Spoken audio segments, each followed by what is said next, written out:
आगच्छन्तु विद्यार्थिनः नवमं पाठं पश्यामः। जो हमारा नवा पाठ है विज्ञान नौका, विज्ञान रूपी जो नाव है वो किस प्रकार की नाव है, उसके हम 5 भागों का अध्ययन कर चुके हैं विद्यार्थियों। कितने भागों का? 5 भागों के। पहले भाग में हमने पाठ परिचय जाना, दूसरे से लेकर के हमने चौथे भाग तक बच्चों पाठ के बारे में अध्ययन किया, और 5वें भाग में हमने पहले और दूसरे प्रश्न का अध्ययन किया। और आइए छठे भाग में हम लेकर आपके सामने प्रस्तुत हैं अभ्यास प्रश्न देख रहे हैं तृतीयतः, यानी तीसरे से लेकर के 60 प्रश्न पर्यंतम, यानी छठे प्रश्न तक हम इनके बारे में जानेंगे। पुनः सर्वेषां स्वागतम। देखते हैं तीसरा जो प्रश्न है, संस्कृतोद्धान दुर्वा दरिद्रीकृत निष्कूटेषु स्वयं कंटकिन्याहिता पुष्पितानां लतानां न रक्षा कृता विस्तृता वाटिका योजना निर्मिता।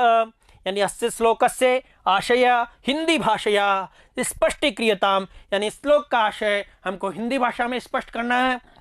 इसके बारे में हम जान चुके हैं श्लोक में भी, फिर भी हमने आशय को स्पष्ट किया है। हमने स्वयं ही संस्कृत भाषा एवं साहित्य के उद्यान की दुर्वा दूब को क्या कर दिया है? गरीब बना दिया है, अर्थात उसे सुखा दिया है। यानी संस्कृतोद्यान दुर्वा दरिद्रीकृता, यानी हमने स्वयं ही संस्कृत रूपी जो उद्यान है उसकी दूब को गरीब बना दिया है। आगे का है निष्कूटेषु स्वयं कंटकिन्याहिता, यानी जो हमारे निष्कूट है, यानी घरों में जो छोटी छोटी बगीचियां हैं, उद्यान हैं, वहां क्या कर दिया है? वाटिकाओं में कंटकिन्याहिता, यानी उसमें नागफनी आदि कैक्टस कांटेदार पौधे हमने लगा दिया है, लगा दिए हैं। आगे कहता है पुष्पितानां लतानां रक्षा कृता, और जो पुष्पित लताएं हैं यानी फूलों से लदी हुई लताओं की हम रक्षा करने में हम क्या रहे?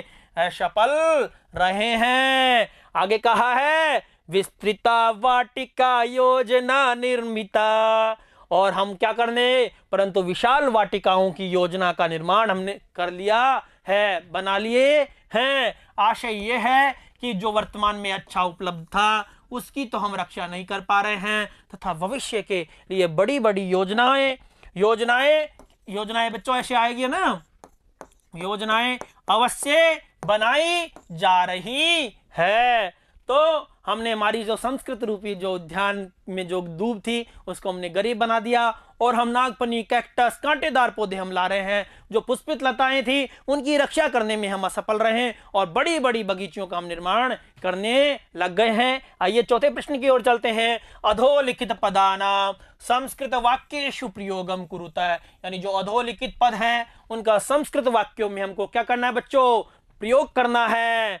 यानी ज्ञान गंगा जायते शांति विद्योतते समदृश्यते जीव रक्षा विक्रियते। तो आइए इनका वाक्यों में प्रयोग करते हैं, वाक्यों में प्रयोग देखते हैं। ज्ञान गंगा, इसका हम वाक्य में प्रयोग करेंगे तो अद्य शनै शनै ज्ञान गंगा विलुप्यते, यानी आज धीरे धीरे, शनै शनै का मतलब धीरे धीरे, ज्ञान रूपी जो गंगा है वो क्या हो रही है? विलुप्त हो रही है। जायते वर्तमान समय संस्कृति विषय अल्पमपि न जायते, यानी वर्तमान समय में संस्कृति के विषय में अल्प भी नहीं ज्ञात होता है। उसी प्रकार से शांति, अद्य विश्वस्मिन् शांति न दृश्यते, आज विश्व में शांति नहीं दिखाई दे रही है, अर्थात अनेकों महामारी आ चुकी है, और मिसाइलों, ये परमाणु बम इत्यादि के कारण अशांति दिखाई दे रही है। बच्चों आज इतनी बड़ी वैश्विक महामारी से विश्व लड़ रहा है। उसके साथ ही विद्योतते, यानी सर्वनाशार्थ विद्य एव विद्योतते, यानी सबके नाश के लिए विद्या ही चमक रही है। और समदृश्यते गोपनीय आयुधानां प्रतिस्पर्धायां शांत्याशा समदृश्यते, यानी गोपनीय आयुधों की प्रतिस्पर्धा में शांति की आशा दिखाई दे रही है। बच्चों जीव रक्षा, यानी पृथ्व्याम जीव रक्षा करणीया, यानी पृथ्वी पर जीवों की, प्राणियों की रक्षा करनी चाहिए। उसी प्रकार से विक्रियते, अध्य काव्य संकीर्तनम विक्रियते, आज काव्य रूपी जो संकीर्तन है उसका विक्रय किया जा रहा है, उसको बेचा जा रहा है। तो आइए पांचवें प्रश्न की ओर चलते हैं। वर्तमान स्थिति मानवानां कृते प्रत्यहम दुर्निमित्तैव संलक्ष्यते, यत्र कुत्रापि शांति समुद्विक्ष्यते तत्र विध्वंस बीजम समायोज्यते। तो बच्चों इस श्लोक का अन्वय हमको देखना है। इस श्लोक का अन्वय को हम देखते हैं। तो अन्वय में बताया है मानवानां कृते वर्तमान स्थिति प्रत्यहम दुर्निमित्ता एव संलक्ष्यते, दुर्निमित्ता एव संलक्ष्यते, यत्र कुत्रापि शांति समुद्विक्ष्यते तत्र विध्वंस बीजम समायोज्यते। यानी वहां विध्वंस का बीज बोया जा रहा है। इसका हमको अन्वय देखना था बच्चों। इसका अर्थ हम पिछले भागों में चौथे भाग में हम देख चुके हैं बच्चों। आइए छठे प्रश्न को देखते हैं। अधोलिखित पदेषु संधिम संधि विच्छेदम वा कुरुत। यानी अधोलिखित पद हैं उनमें संधि या संधि विच्छेदम को करना है बच्चों। विलुप्तेति कंटकिनी प्लस आहिता, इसका हमको संधि बनाना है। प्रत्यहम संधि विच्छेद करना है। बत प्लस अस्तम, इसका हमको संधि समस्त पद बनाना है। अंतरिक्षे प्लस अनुसंधीयते यथोपाश्यते। आइए चलते हैं उत्तर की ओर बच्चों। विलुप्तेति और इसमें का संधि विच्छेद होगा विलुप्ता प्लस इति, विलुप्ता प्लस इति, और इसमें आ और ई मिलकर क्या हो जाएगा बच्चों, गुण हो जाएगा और वो हो जाएगा ये। तो रूप बनेगा विलुप्तेति। उसी प्रकार से कंटकिनी प्लस आहिता, कंटकिनी प्लस आहिता, और रूप बनेगा कंटकिन्याहिता, कंटकिन्याहिता।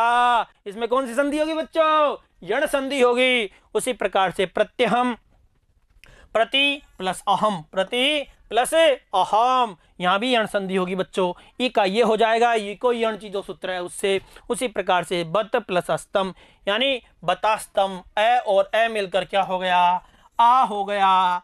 और ए मिलकर कौन सी संधि में होते हैं, आ दीर्घ संधि में। उसी प्रकार से अंतरिक्षे प्लस अनुसंधीयते, अंतरिक्षे अनुसंधीयते, यानी पदांत क्या है ये, एंगो पदांता दति। पदांत ए और ओ के बाद में यदि ए आए तो वो क्या हो जाता है, अवग्रह हो जाता है। अंतरिक्षे अनुसंधीयते। उसी प्रकार से यथोपाश्यते, यथा प्लस उपाश्यते, आ और उ मिलकर क्या हो गया, ओ हो गया, और रूप बना यथोपाश्यते। इसी के साथ ही आपके ये 6 प्रश्न पूरे होते हैं बच्चों। 6 प्रश्नों के साथ ही आपका ये पाठ पूर्ण होता है, और इसके बाद में हम अगला पाठ 10वां पाठ लेकर प्रस्तुत होंगे। बहुत बहुत धन्यवाद। पुनर्मिलामः। नमो नमः।